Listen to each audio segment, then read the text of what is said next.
कि वो पगड़ी पहनाएंगे, साथ में हुड्डा साहब रहेंगे और हुड्डा साहब उनको एक मोमेंटो जो राजीव जी की हैंड पेंटिंग है बहुत बड़ी, उनके वो एक तरह से मोमेंटो दे करके उनका स्वागत करेंगे। आदरणीय उदय भान जी और तो भूपेंद्र सिंह हुड्डा जी से मेरा निवेदन है कि वो पगड़ी पहना करके राहुल जी को सम्मानित करें।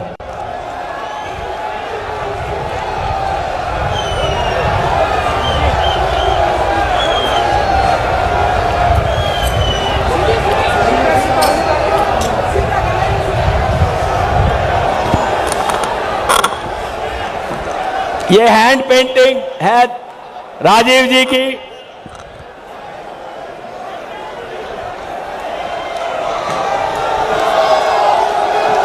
और अब खड़गे साहब को पीसीसी अध्यक्ष पगड़ी पहना करके सम्मानित करेंगे और साथ ही पगड़ी पहना करके खड़गे जी को सम्मानित करेंगे पीसीसी अध्यक्ष।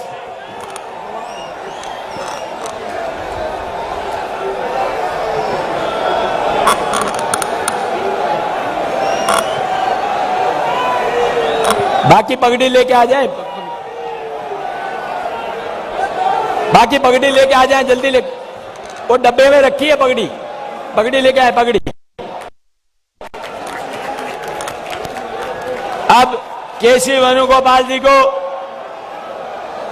पीसीसी अध्यक्ष पगड़ी पहना करके सम्मानित करेंगे केसी वेणुगोपाल जी को। दिग्विजय सिंह जी को पगड़ी पहना करके सम्मानित करेंगे पीसीसी अध्यक्ष।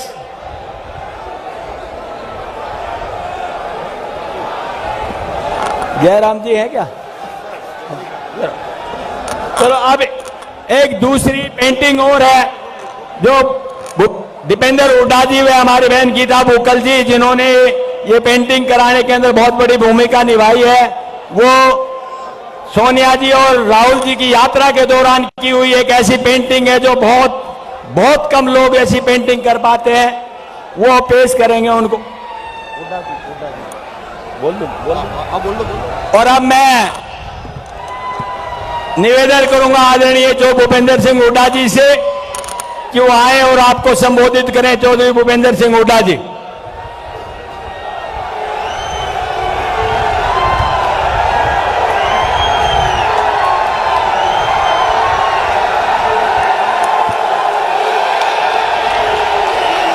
आदरणीय अखिल कांग्रेस कमेटी के अध्यक्ष खड़गे साहब और हमारे राष्ट्र के नेता राहुल गांधी जी, केसी वेणुगोपाल जी, शक्ति सिंह गोयल जी, हरियाणा प्रदेश कांग्रेस कमेटी के अध्यक्ष उदय भान जी और मध्य प्रदेश के पूर्व मुख्यमंत्री दिग्विजय जी और पुडुचेरी के पूर्व मुख्यमंत्री नारायण स्वामी जी और हमारे कर्नाटक से आए वहाँ के पीसीसी के अध्यक्ष डीके शिव कुमार जी, रणदीप सुरजेवाला जी, बहन शैलजा जी, दीपेंद्र जी व इस कार्यक्रम के संयोजक राव दान सिंह जी, सम्मानित मंच उपस्थित मेरे बुजुर्गों, नौजवान साथियों और पत्रकार बंधुओं, मेरी माता और बहनों, ये आज राहुल जी का और खड़गे जी का पानीपत की ऐतिहासिक भूमि पर आने पर मैं हार्दिक स्वागत करता हूं और धन्यवाद करता हूं। 3000 किलोमीटर चल के राहुल जी आज इस ऐतिहासिक भूमि पर पहुंचे हैं। ये पानीपत एक ऐतिहासिक शहर, ऐतिहासिक जगह है। महाभारत में पांडवों ने इसको बताया था। पानीपत, सोनीपत, बिलपत, बागपत और इंद्रपत, 5 पतों में से ये पानीपत एक पत है। और ये आपस के जो भाईचारे वाले समुदाय, चिश्ती समुदाय की जन्मभूमि, कर्म भूमि है कलंदर जी की। और यहाँ पर उर्दू के बहुत बड़े कवि हाली साहब की यहाँ जन्मस्थली है। और यहाँ जैसा आपको पता है हरियाणा में तो जय जवान जय किसान जय पहलवान, पहलवान का मतलब खिलाड़ी है। देश में एक गोल्ड मेडल लेने वाला नीरज चोपड़ा भी यहाँ का है। चोपड़ा हमारा है। और राहुल जी, ये जगह आपके परिवार से बहुत संबंध रखती। यहाँ पर अक्टूबर 2008 में सोनिया जी आई थी और यहाँ से ऐलान किया गया था कि सबको, शेड्यूल कास्ट को, बैकवर्ड क्लास को मुफ्त 100-100 गज के प्लॉट दिए जाएंगे। और कांग्रेस की सरकार में 3,82,000 दिए गए। आज इस सरकार ने बंद कर दिए। 30 मार्च 1987 को पूर्व प्रधानमंत्री, हमारे नेता दिवंगत श्री राजीव गांधी जी आए और उन्होंने जो ऑयल रिफाइनरी है उसका नींव का पत्थर यहां रखा। और 1978 में हमारी नेता श्रीमती इंदिरा गांधी यहां आई और जब 78 कांग्रेस बाहर हो गई थी तो यहाँ पानीपत के लोगों ने उनको नोटों में तोला था। यहाँ पानीपत में राजीव जी और 48 में महात्मा गांधी जी यहाँ आए। मैं एक बात कह सकता हूं कि ये पानीपत जो है, पानीपत में 3 युद्ध हुए, 1526, 1556 और 1600 में यहाँ युद्ध हुआ, 1761 में तीसरा। यहाँ जो युद्ध हुए, निर्णायक युद्ध हुए, ये फैसला ये नहीं किया उन्होंने कि कौन किसका पानीपत होगा, लेकिन इस भूमि में फैसला ये हुआ कि दिल्ली किसकी होगी। तो आज ये इतना जनसमूह जो खड़ा है और बहुत सारी हमारे ट्रैफिक रोक दिए गए हैं, ये आज खुद बता रहा है कि आने वाले समय में दिल्ली किसकी होगी। दिल्ली किसकी होगी? कांग्रेस की होगी आपकी दिल्ली।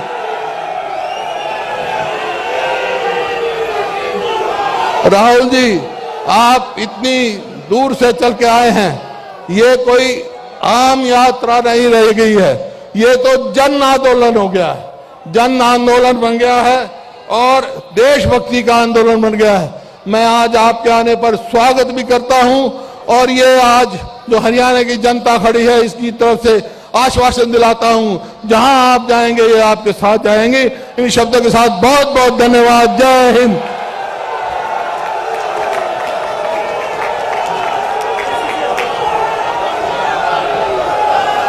अब मैं निवेदन करूंगा पीसीसी अध्यक्ष श्री उदय भान जी से कि वो आए और आपको संबोधित करें और राहुल जी का स्वागत और अभिनंदन करें।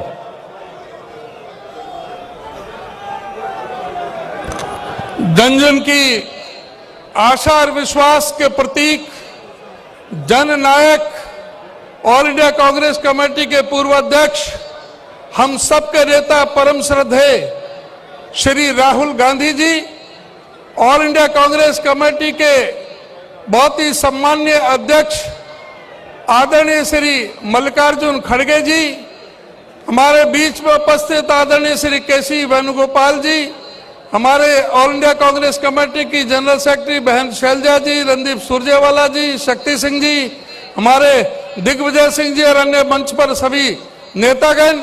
मैं आज की इस विशाल रैली में इस लाखों आदमी का जो जन समुद्र जो आपको देखने के लिए, सुनने के लिए उमड़ा हुआ है, मैं हरियाणा प्रदेश कांग्रेस कमेटी की तरफ से, हरियाणा प्रदेश की जनता की तरफ से आपका हार्दिक अभिनंदन करता हूं, आपका बहुत बहुत स्वागत करता हूं। आदरणीय राहुल गांधी से मैं सिर्फ यही कहना चाहूंगा, आज पूरे देश की जनता आपके नेतृत्व की तरफ देख रहा है। जिस तरह से मोदी जी को बेनकाब करने का काम किया है, हर मोर्चे पर, चाहे वो नोटबंदी थी, चाहे वो जीएसटी थी, चाहे चाइना का मामला था, चाहे वो और जो दूसरे जिस तरह से हमारे जो पब्लिक सेक्टर के दायरे जो कांग्रेस पार्टी ने खड़े किए थे, उनको एक एक करके बेचने का काम किया जा रहा है। जिस तरह से जो नरेंद्र मोदी कहते थे कि सौगंध मुझे इस धरती की, मैं देश नहीं बिकने दूंगा, आज जल थल नभ सब बिकाऊ हैं। आज हवाई अड्डे बेचे जा रहे हैं, आज हवाई जहाज बेचे जा रहे हैं, पनडुब्बी बेची जा रही हैं, रेलवे स्टेशन और रेलवे ट्रेन बेची जा रही हैं, आज बैंक और इंश्योरेंस कंपनी सभी का सौदा हो रहा है। आज उनको लिए आवाज उठाने का काम राहुल जी ने किया है और जो भी संवैधानिक संस्थाओं का जो अवमूल्यन हो रहा है उनके लिए आपने आवाज उठाई है, उसके लिए सारा देश आपका बहुत आभारी है। और आने वाला समय कांग्रेस पार्टी का है, आने वाला समय राहुल गांधी का है। राहुल गांधी देश के अगले प्रधानमंत्री होंगे। धन्यवाद। धन्यवाद अध्यक्ष महोदय। और अब मैं दो नारों के साथ में निवेदन करूंगा आदरणीय मल्लिकार्जुन खड़गे साहब से, जो कांग्रेस अध्यक्ष हैं, कि वो आएंगे और आपको संबोधित करें। उससे पहले कांग्रेस पार्टी, कांग्रेस पार्टी, राहुल गांधी, राहुल गांधी, जोड़ो जोड़ो, जोड़ो जोड़ो, जोड़ो जोड़ो, जोड़ो जोड़ो, जोड़ो जोड़ो। आदरणीय खड़गे साहब।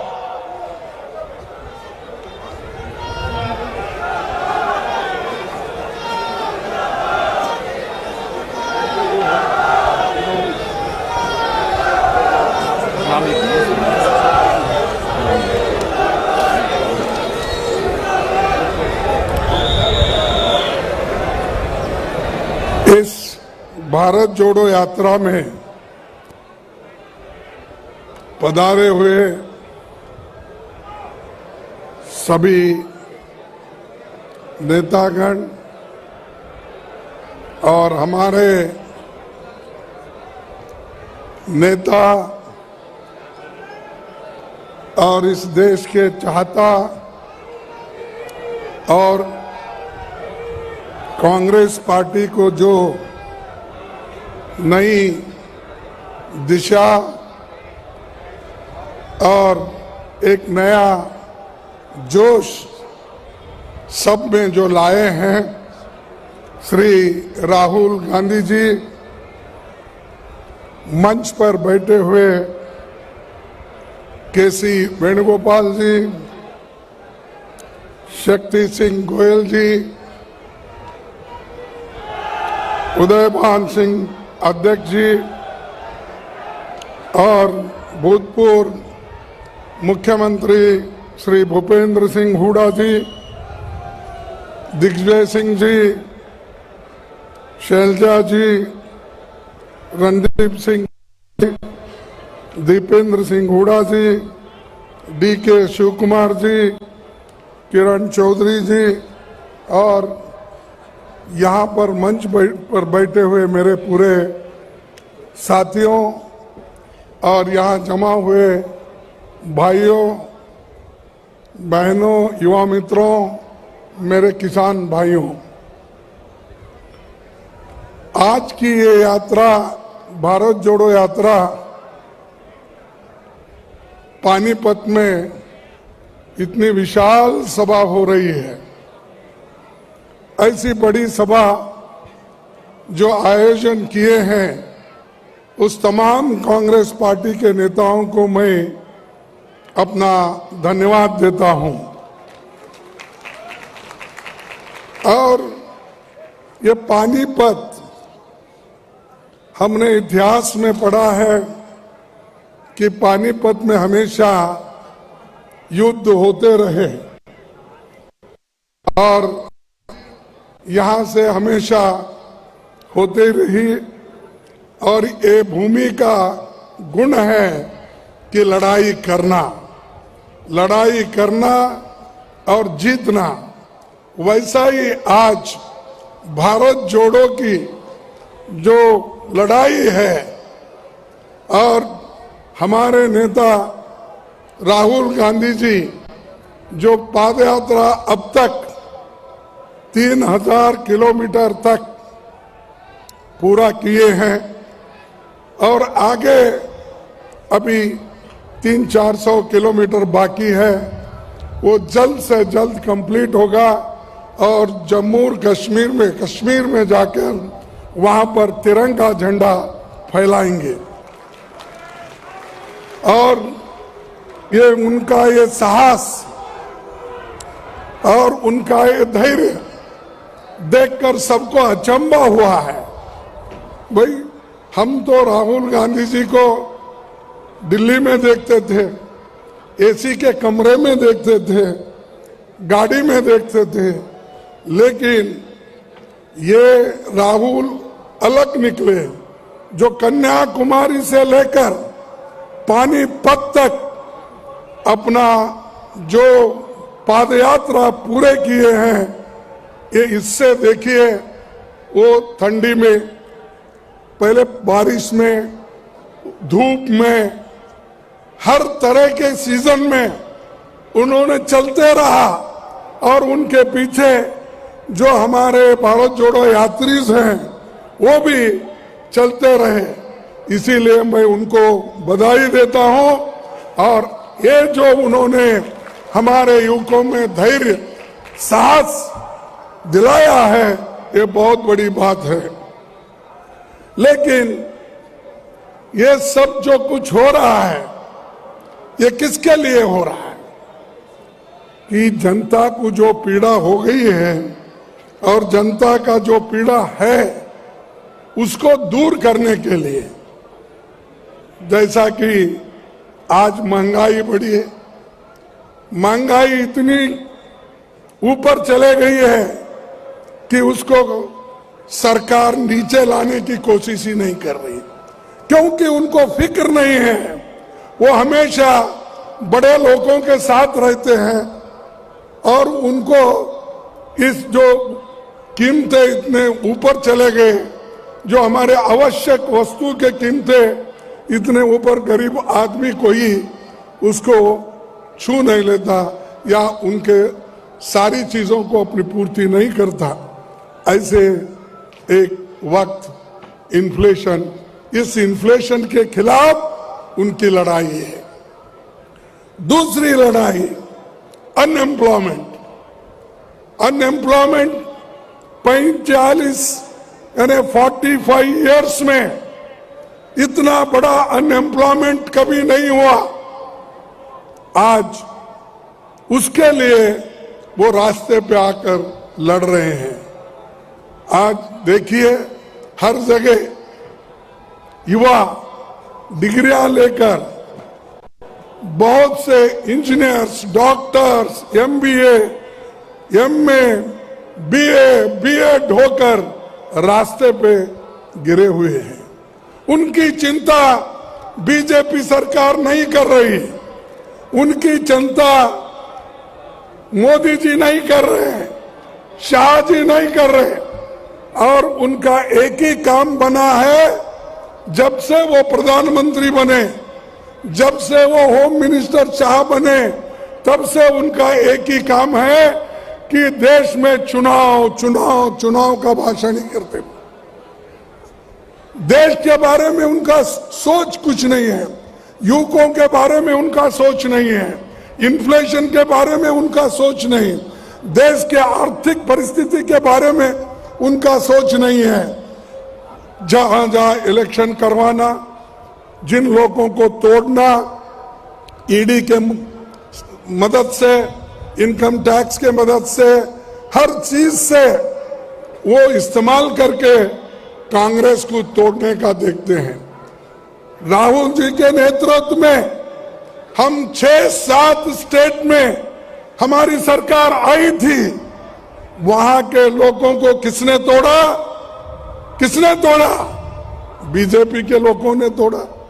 किसी को पैसे देकर, किसी को लालच देकर, किसी को भड़का के, किसी को मिनिस्ट्री देकर, ऐसे चीज करके, और किसी को ईडी का डर दिखा के, इनकम टैक्स का डर दिखा के उन्होंने सारे सरकारें तोड़ दी। बात तो डेमोक्रेसी की करते हैं, लेकिन करते क्या है? डेमोक्रेटिकली जो चुने हुए सरकार है उनको एक एक करके गिराते जाते हैं और ऊपर से बोलते हम लोकतंत्र में विश्वास करते हैं। कहां है भैया आपका लोकतंत्र? हर जगह आप लोगों के वजह से, लोगों ने मदद करके जो सरकारें कांग्रेस सरकार बनाई उसको आप तोड़ते फिरते हो और भगवान का नाम तो लेते हैं, लेकिन इतना झूठ बोलते हैं। शायद ही कोई पॉलिटिशियन या कोई प्राइम मिनिस्टर, कोई होम मिनिस्टर आज तक इतना झूठ नहीं बोले। ये झूठों के सरदार है। हर 2 करोड़ नौकरियां देने का ये सच है झूठ कि उन्होंने कहा भाई मुझे चुन के लाओ, मैं एक गरीब आदमी हूं, मैं देश को बनाऊंगा, हर एक लोगों को, इस देश में रहने वालों को 2 करोड़ युवाओं को हर साल नौकरी दूंगा। दिया नौकरी?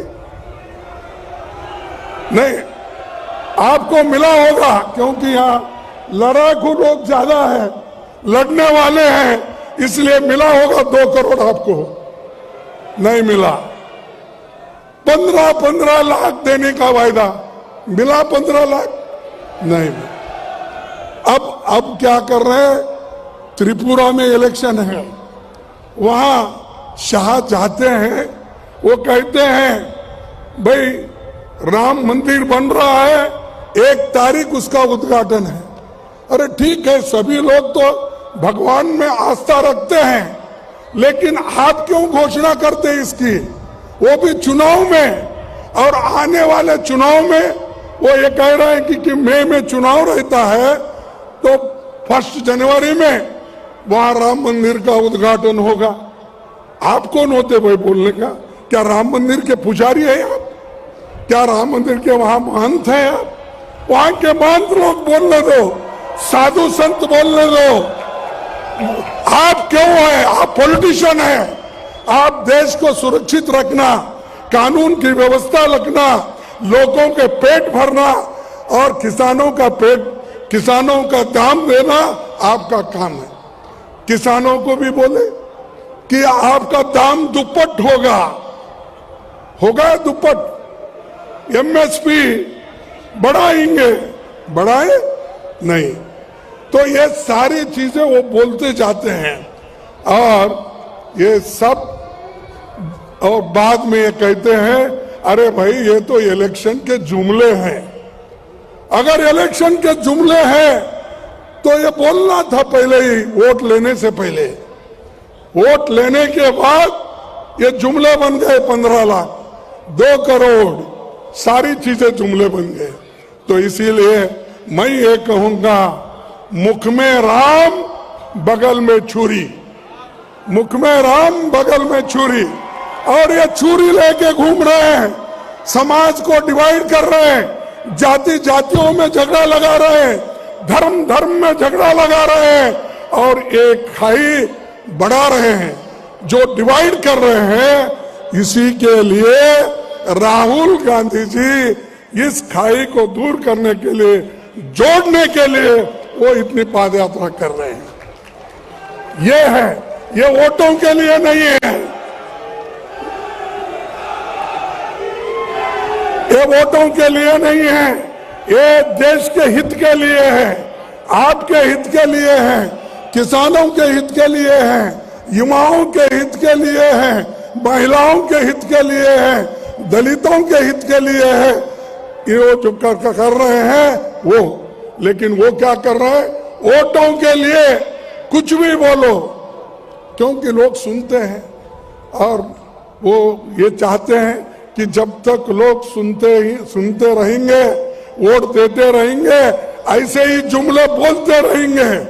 ये उनका एक वादा है और उसी से निभाने की कोशिश कर रहे हैं। मैं एक बात कहूंगा कि भाई ये कभी भी, एक कवि ने कहा है, क्या कहा है, मैं उस लेखक का एक सेंटेंस यहां पर उच्चारण करूंगा। था तुझे गुरूर अपने लंबे होने का ए सड़क, था तुझे गुरूर अपने लंबे होने का ये सड़क, राहुल के हौसले ने तुझे पैदल की नहीं नाप दिया। था तुझे गुरूर अपने लंबे होने का ये सड़क, सड़क बोल रही थी मैं इतना लंबा हूं, और वो उस पे गुरूर था उसको, लेकिन राहुल के हौसले ने तुझे पैदल ही नाप दिया, चल के ही नाप दिया। तुम कितने लंबे हो मैं देखता हूं। तो कन्याकुमारी से कश्मीर तक वो चलते जा रहे हैं, और हम सबको उनके मदद में, उनके सपोर्ट में आना चाहिए। और युवकों को मैं खास करके विनती करता हूं कि अभी बहुत से चीजें हैं बोलने के लिए, लेकिन वक्त हुआ है, हमको पहुंचना भी है, राहुल जी भी आने वाले हैं, इसीलिए मैं ज्यादा वक्त न लेते हुए मैं इतना ही कहूंगा कि यहाँ के युवकों को फंसाने की कोशिश चली। अग्निपथ का उन्होंने एक विचार लाकर अब सबको स्टाइपेंडरी ग्रेजुएट, किसी को मिलिट्री नहीं, फौजी नहीं कहलाएंगे, वो सिर्फ उनको एक सर्टिफिकेट दिया जाएगा और वो सर्टिफिकेट लेके ही वो फिरते रहेंगे, नौकरी नहीं। 30 लाख नौकरियां इस देश में खाली है, चाहे डिफेंस हो, चाहे स्कूल्स हो, चाहे कॉलेजेस हो, चाहे सिविल सर्विस में हो, 30 लाख। लेकिन मोदी जी नहीं देंगे, वो इसलिए नहीं देंगे, 30 लाख में से 15 लाख नौकरियां scheduled caste, scheduled tribe, backward class के लिए जाएंगे। तो इसीलिए वो चाहते हैं अगर 15 लाख लोग गरीब अगर घर बसाएंगे, मजबूत होंगे, आर्थिक दृष्टि से मजबूत होंगे, तो हमारी परेशानी बढ़ जाएगी। इसीलिए वो 30 लाख नौकरियां नहीं भर रहे, ऐसे छोटी मोटी स्टाइपेंड देके लोगों को गुमराह कर रहे हैं। तो इसलिए दोस्तों, ऐसे सरकार को भी सबक सिखाना है और हमारा काम है और मजबूती के साथ रहना है।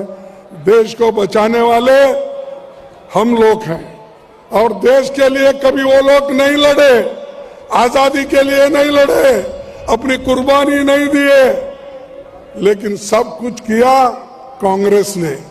और कांग्रेस जो की है उसका फायदा उठाकर आज हर जगह घूम रहे हैं। एक प्राइम मिनिस्टर निकलता है तो 100 गाड़ियां उसके पीछे।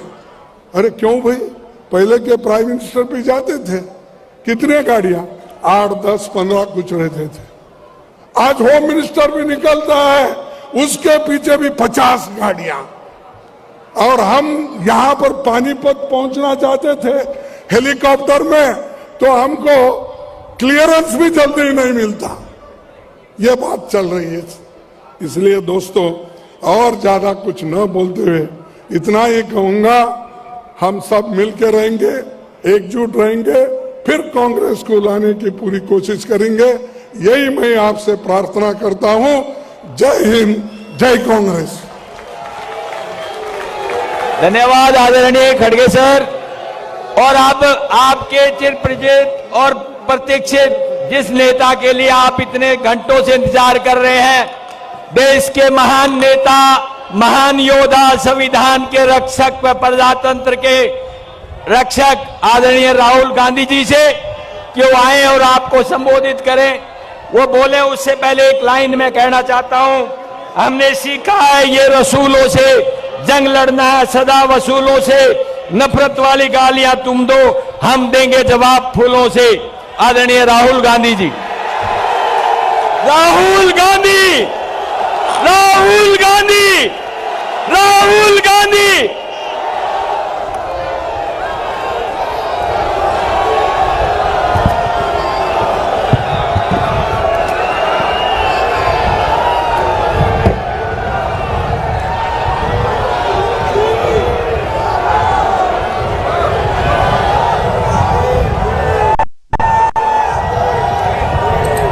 खड़गे जी, केसी वेणुगोपाल जी, शक्ति सिंह जी, उदयबान जी, भूपिंदर हुड्डा जी, कुमारी सैलजा जी, रणदीप सुरजेवाला जी, दीपेंद्र हुड्डा जी, दिग्विजय सिंह जी, डीके शिव कुमार जी, नारायण स्वामी जी, स्टेज पे कांग्रेस पार्टी के सब वरिष्ठ नेता, हमारे प्यारे कार्यकर्ता,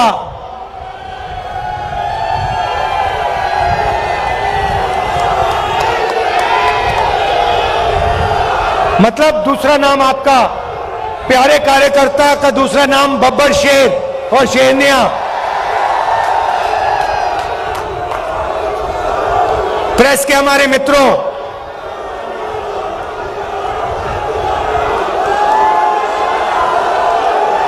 भाई और बहनों, आप सबका यहां बहुत बहुत स्वागत। नमस्कार।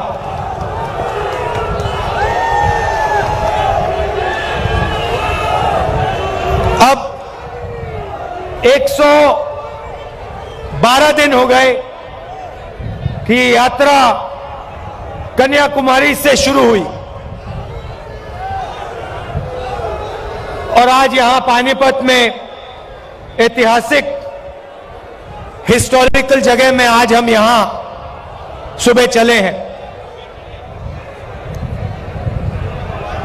आपने इतना प्यार दिया, बहुत जबरदस्त स्वागत किया आपने, और आप हजारों लोग हमारे साथ चले, इसके लिए मैं आपको दिल से धन्यवाद करना चाहता हूं।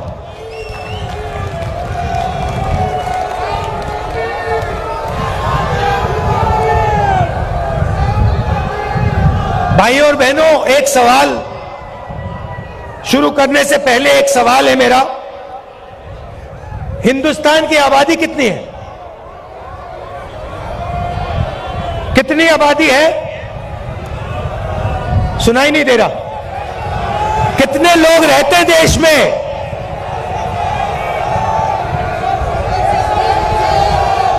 कितने?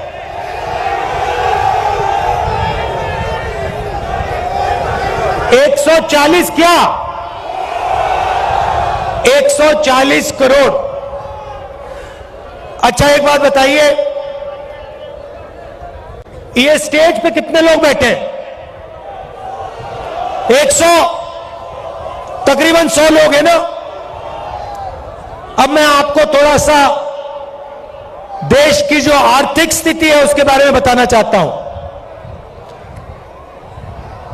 देश की आबादी 140 करोड़ रुपए, 140 करोड़ लोग, ठीक है? पहला नंबर याद रखिए, 140 करोड़। अच्छी तरह सुनो। अब दूसरा नंबर याद रखिए, 100। अब मजे की बात सुनिए, हिंदुस्तान में, नहीं शांत हो जाइए क्योंकि मैं गहरी बात बोल रहा हूं। देखिए, स्टेज पे 100 लोग, देश में 140 करोड़ लोग। आज के हिंदुस्तान में जितना धन आधे हिंदुस्तान के हाथ में है, उतना धन हिंदुस्तान के सबसे अमीर 100 लोगों के हाथ में है।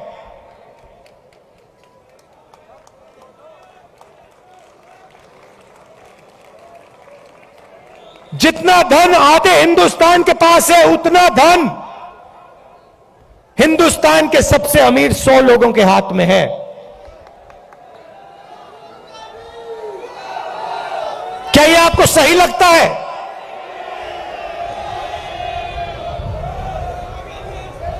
क्या आपको इसमें न्याय दिखाई देता है?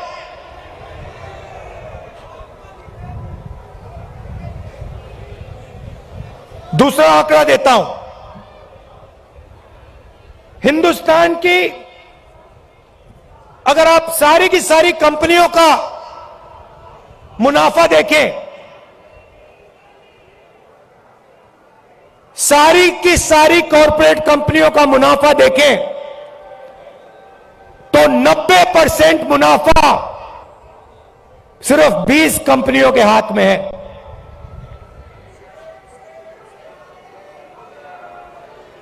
मतलब 90% मुनाफा 20 कंपनियों के हाथ में, और इस देश का आधा धन 100 लोगों के हाथ में। यह है नरेंद्र मोदी जी के हिंदुस्तान की सच्चाई।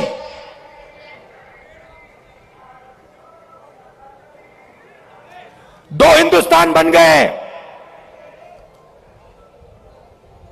किसान, मजदूर, छोटे दुकानदार, बेरोजगार युवा, इनका, इसमें करोड़ों लोग रहते हैं।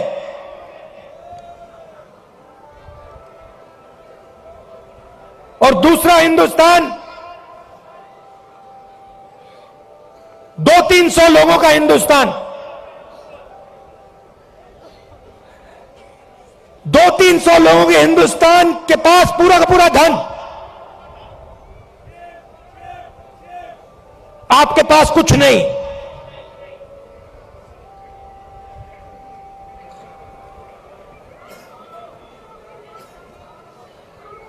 आपके पास ये पानीपत में जो हवा है, जिसमें आप सांस नहीं ले सकते, वो है आपके पास।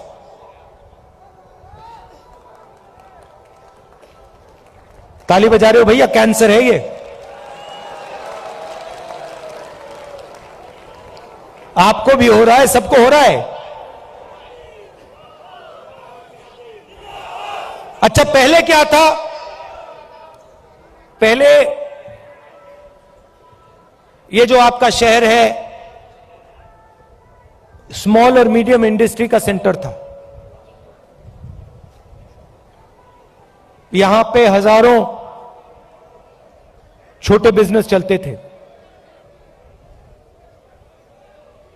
लाखों लोगों को रोजगार मिलता था।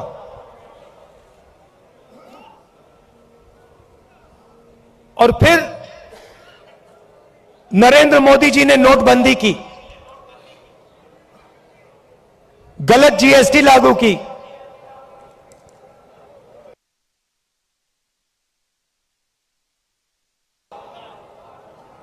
मुझसे बेहतर ये दो पॉलिसियां नहीं थी, नोटबंदी और जीएसटी पॉलिसियां नहीं, छोटे स्मॉल और मीडियम बिजनेस वालों को खत्म करने के हथियार। और ये सिर्फ पानीपत में नहीं हुआ, हरियाणा में नहीं हुआ, ये पूरे देश में इन दो हथियारों ने, जो देश को रोजगार देते थे, स्मॉल और मीडियम बिजनेस जो चलाते थे, इन दो हथियारों ने उनकी रीढ़ की हड्डी तोड़ दी, उनको खत्म कर दिया। और आज 21वीं सदी में हरियाणा बेरोजगारी का चैंपियन है। आपने सबको पीछे छोड़ दिया बेरोजगारी में। कितना भैया? 38%।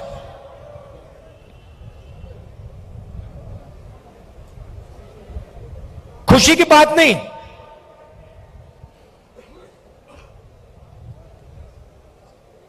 हरियाणा का जो युवा है,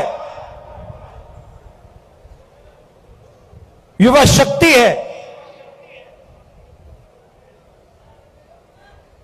सारी की सारी जाया हो रही है।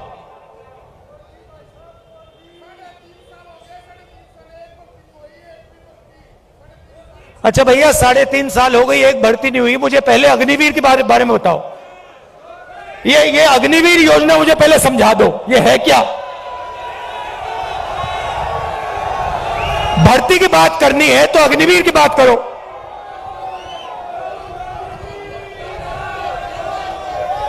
ये कहते हैं, पहले कहते हैं हम देशभक्त हैं,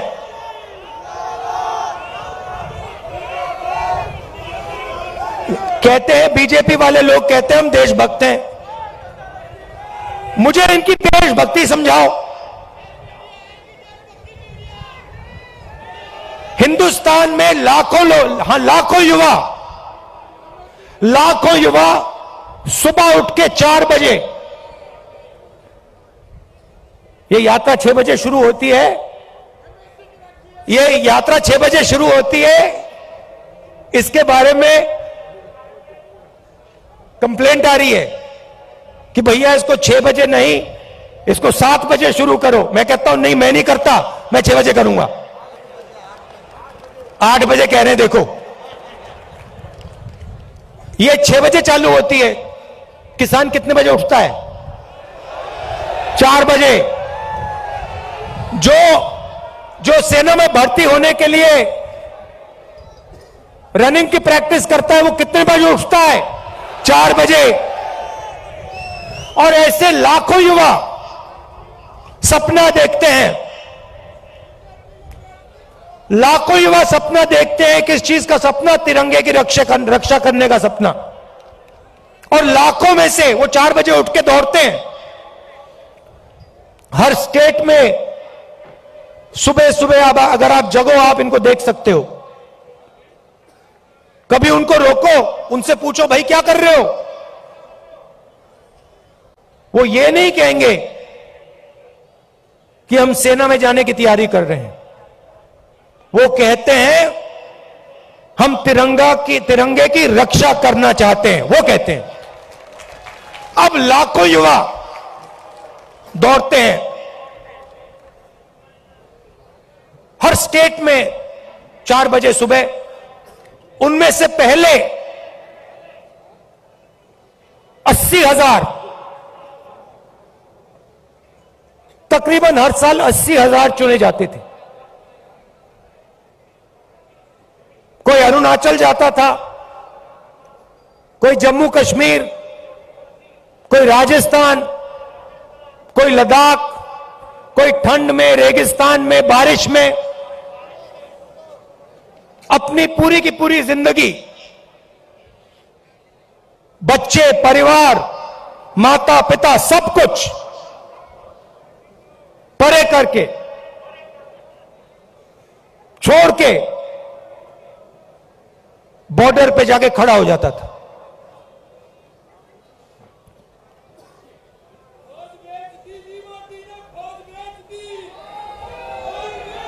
नहीं, सुनो, बात सुनो।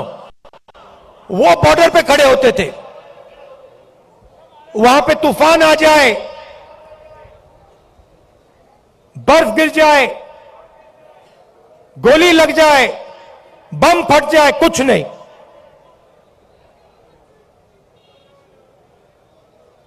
देश के लिए, अपना खून देने के लिए 80,000 युवा हर साल सेना में भर्ती होते थे। अब उनको पहले सेना क्या देती थी? सबसे पहले सेना उनसे कहती थी,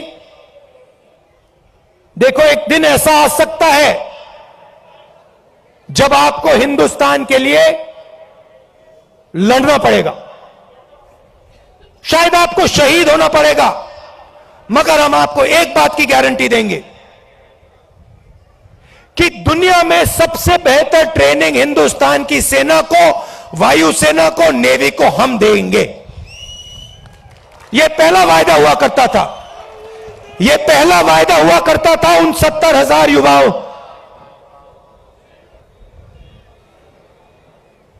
आर्मी कहती थी, हिंदुस्तान की सरकार कहती थी, तुम्हें हम बिना ट्रेनिंग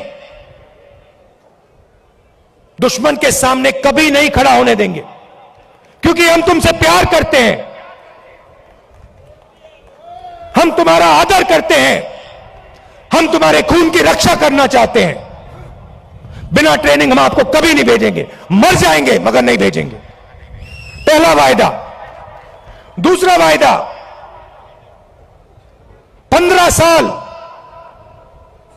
आपको सर्विस मिलेगी। 15 साल आपको सर्विस मिलेगी। अगर आपको इतनी सी भी चोट लगी, इतनी सी चोट लगी उंगली पे, हम आपकी रक्षा करेंगे। जो भी आपको चाहिए हम आपको दे देंगे। यह था दूसरा वायदा। तीसरा वायदा, आपने इस देश के लिए अपना पूरी जिंदगी दे दी, पूरी की पूरी आपने जिंदगी दी, आपने अपने बच्चे दे दिए, माता पिता दे दिए, परिवार दे दिया, अपने सारे के सारे सपने दे दिए इस तिरंगे को रक्षा करने के लिए। ठीक है, हम आपको पेंशन देंगे, और जब आप गांव में वापस जाओगे, जब आप गांव में वापस जाओगे, तो हम आपको एक्स सर्विसमैन का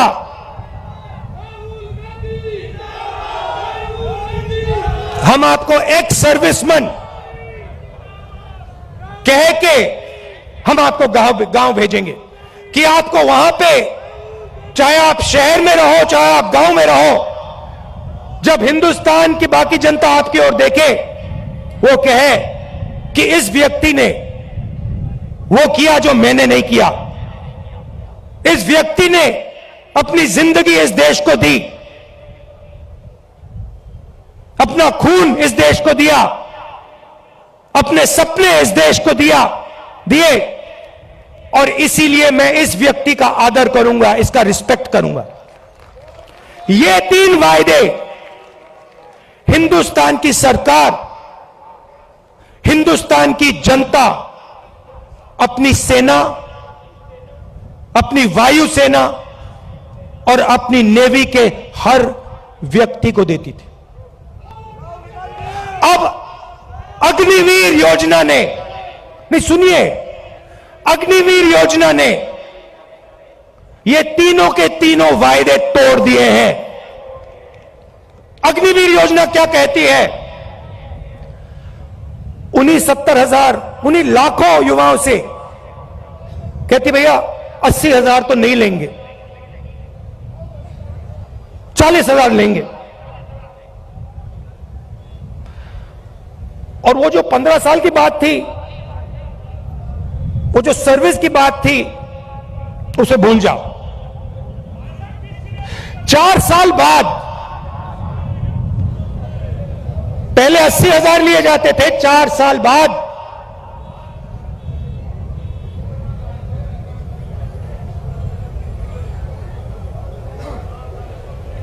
4 साल बाद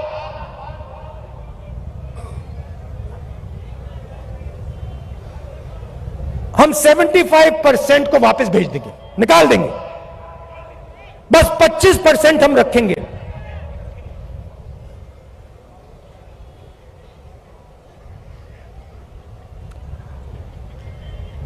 %25 को हम रखेंगे, बाकी को हम छोड़ देंगे। आप लोग जाइए,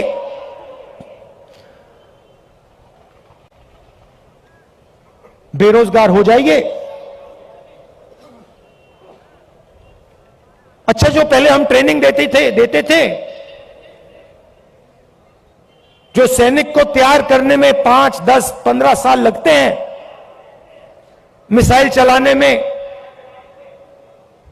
रॉकेट चलाने में, हथियार को ठीक से चलाने में जो टाइम लगता है उसको भूल जाइए। सिर्फ 6 महीने की ट्रेनिंग की जरूरत है।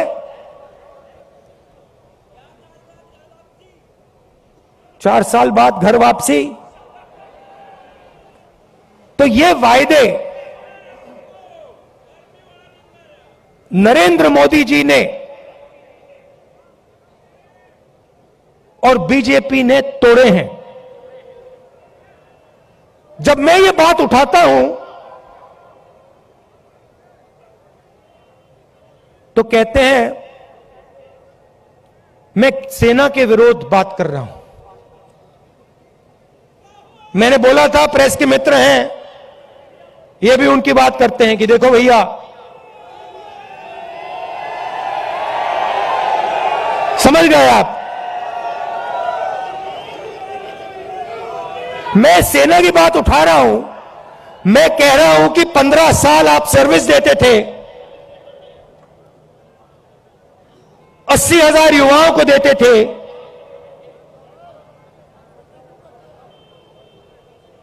पेंशन देते थे, अब नहीं दोगे।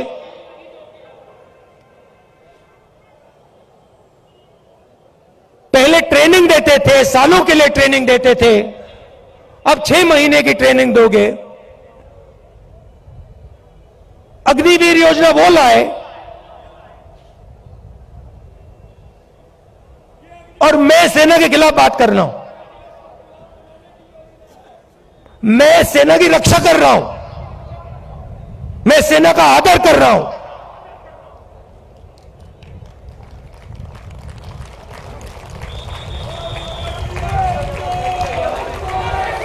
और भाइयों और बहनों, एक और बात, जब वो युवा सड़क पे दौड़ते हैं, लाखों दौड़े, जब उन्होंने सरकार से कहा, सरकार से कि भैया ये अग्निवीर योजना हमें अच्छी नहीं लगी, हम आर्मी में देश की रक्षा करना चाहते हैं, तो फिर सरकार ने क्या किया आप जानते हो? सरकार ने कहा कि इनके अगर चेहरे कैमरा पे आ गए, जो धरना दे रहे थे, अगर इनके चेहरे कैमरा पे आ गए तो इनको कोई सरकारी नौकरी नहीं मिलेगी। और धमकाया उनको कि बाहर मत आओ,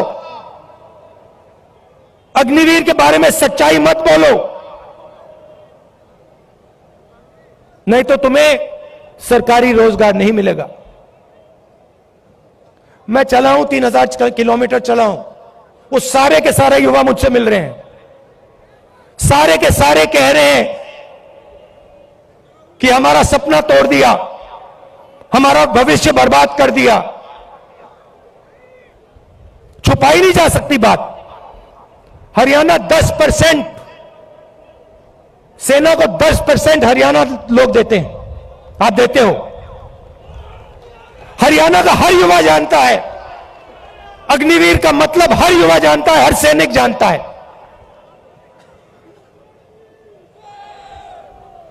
यह सच्चाई है। अच्छा, अग्निवीर को छोड़िए, रोजगार के 2-3 और रास्ते हैं।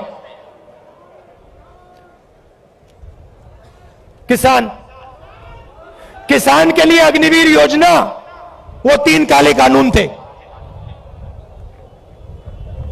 जो सेना के लिए अग्निवीर है, वो किसानों के 3 कानून थे। सारे के सारे किसान खड़े हो गए, काले कानूनों के खिलाफ खड़े हुए। आप सब खड़े हुए, हम खड़े हुए, याद है आपको? और जब किसान खड़े हुए, नरेंद्र मोदी जी ने क्या कहा?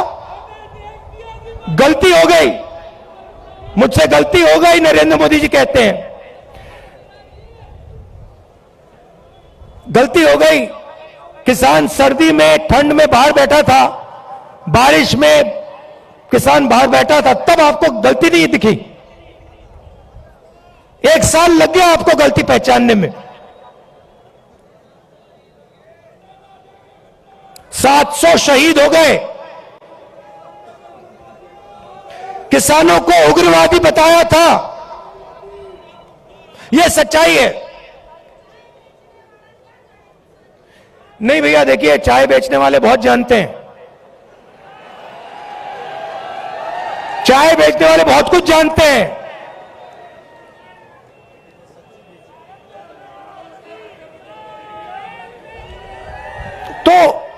तो देखिए, फिर कहते हैं, बीजेपी वाले लोग कहते हैं, मैं आपको बताता हूं, देखिए, बीजेपी वाले लोग कहते हैं कि देखिए, ये जो यात्रा है, इसका क्या फायदा है? ये यात्रा कन्याकुमारी से कश्मीर क्यों चला जा रहा है?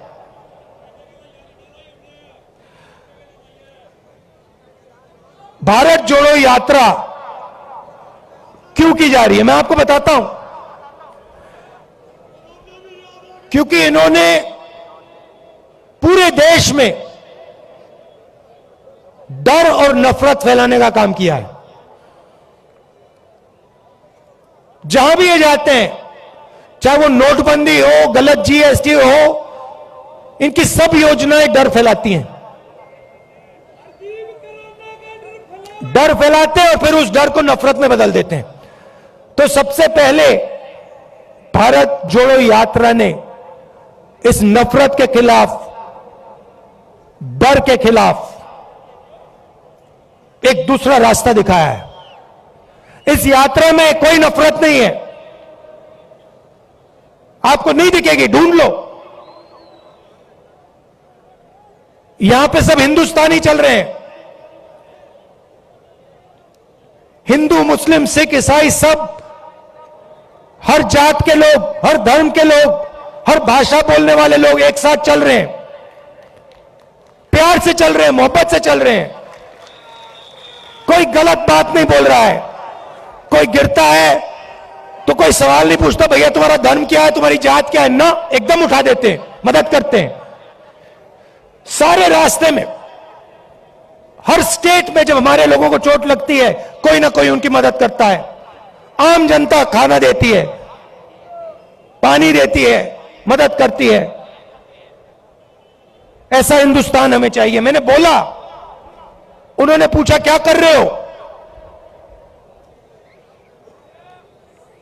आपके नफरत के बाजार में मोहब्बत की दुकान खोल रहा हूं।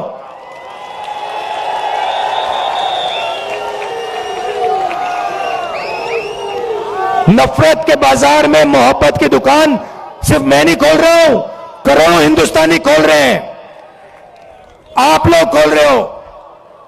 ये देखो, मैं टी शर्ट पहना हूं, ये तो शर्ट भी नहीं पहने।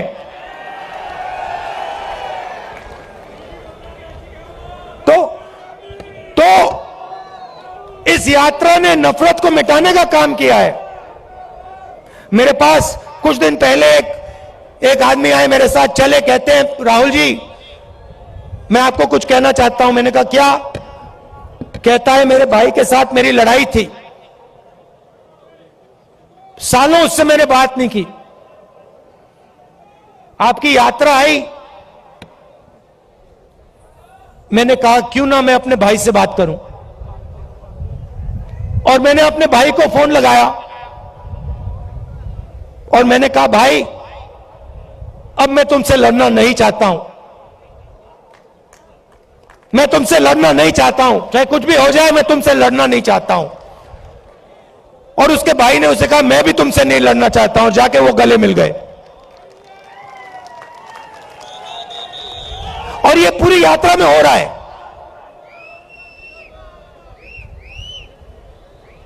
बहुत सारे लोग मेरे पास आए, मेरा पुराना मित्र था, उससे मैं लड़ गया, मैंने उससे दोस्ती कर ली। मेरा भाई था, मैंने उससे दोस्ती कर ली। तो सचमुच में ये यात्रा भारत को जोड़ने का काम कर रही। वो मीडिया नहीं दिखाती भैया, भैया कैसे दिखाएंगे बेचारे। भैया एक बात बताओ, भैया एक बात बताओ, आप देखो, आप समझो बात। आप कभी घोड़े पे बैठे हो ना, घोड़े पे लगाम होती है ना, अगर आप लगाम को इधर करोगे तो उधर जाएगा ना वो, अगर उधर करोगे उधर जाएगा ना वो। लगाम लगी हुई है भाई, वो कभी इधर खींचे वो उधर भाग जाते हैं, कभी उधर खींचे उधर भाग जाते हैं। मगर एक बात है,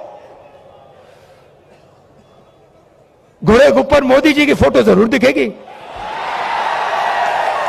वो तो दिखेगी।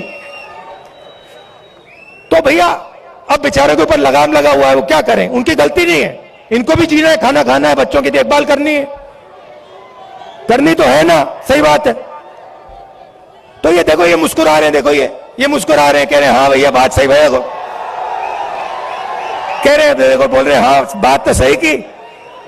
तो हम समझते हैं कि आपके ऊपर आपके लगाम लगा रखी है, और हम जानते हैं कि हम जानते हैं कि आप सच्चाई को पहचानते हो, सच्चाई बोलना चाहते हो, मगर मुश्किल है,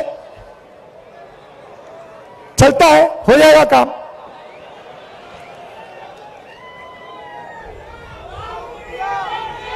तो दूसरी बात, भारत जोड़ो यात्रा का दो और लक्ष्य हैं। एक, नफरत के खिलाफ खड़ा होना,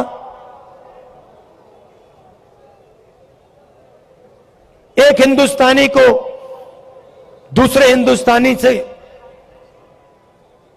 जोड़ने का काम, मोहब्बत फैलाने का काम, ये यात्रा का लक्ष्य है। दूसरा लक्ष्य, जो देश में बेरोजगारी फैल रही है उसके खिलाफ खड़ा होने का है। और आखिरी बात, जो महंगाई है, जो आप सबको लगती है, चुभती है। पहले 400 रुपए का सिलेंडर होता था, आज 1100।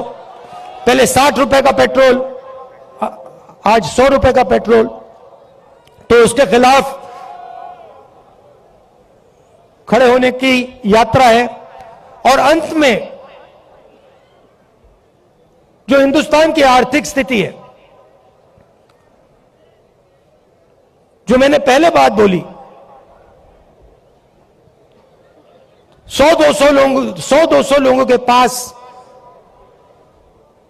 हिंदुस्तान का 50-60% धन, और किसान, मजदूर, छोटे व्यापारियों के पास कुछ नहीं। ऐसा हिंदुस्तान हम नहीं चाहते हैं। इसमें सबकी इज्जत होनी चाहिए, भाईचारा होना चाहिए, मोहब्बत होनी चाहिए। मिलकर यह देश आगे जा सकता है, किसी का भी मुकाबला कर सकता है, किसी भी देश का मुकाबला कर सकता है। तो यह हमारा लक्ष्य था। और आपने इतना समर्थन दिया, इतना प्यार दिया, इतना प्यार दिया, इसके लिए मैं आप सबको धन्यवाद कहना चाहता हूं। आखिरी बात, एक मैंने सोचा, अभी बोल रहा था तो मैंने सोचा, देखिए आप सबके पास भाई बहन रिश्तेदार हैंगे ना, मजदूर, गरीब आदमी, बिल्कुल।